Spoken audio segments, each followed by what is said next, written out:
C3 द्वारा दिल्ली ठारे आयोजित अंतर्जातीय कैशोर सम्मेलन रे जोगदेले नयागढ़ जिलार किशोर किशोरी। दिल्ली रे आयोजित अंतर्जातिक कैशोरी सम्मेलन कार्यक्रम रे नयागढ़ जिलार गणिया ब्लॉक अधीन किशोर प्रसाद पंचायतर विष्णुप्रिया बेहरा सहित दसपल्ला ब्लॉक अधीन नछीपुर पंचायतर संदीप साहू जोग देथिले।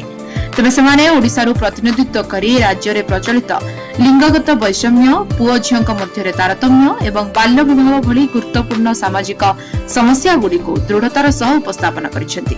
सेंटर फॉर कैटलाइजिंग चेंज द्वारा आयोजित यह अंतर्जातीय कार्यक्रम रे America, Africa, Kenya, Uganda, Brazil, France समेत 12टी देशर सिविल सोसाइटी प्रतिनिधि माने अंशग्रहण करथिले।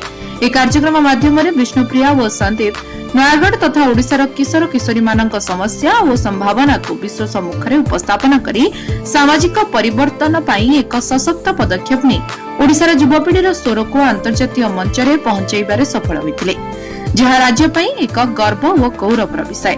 C3 नुआगां ब्लॉक संयोजिका सौजन्या नायक पिलांक सह दिल्ली जाइथिबा बेले दसपल्ला ब्लॉक संयोजक सुभाषिष मिश्र एथिरे सहयोग करथिले।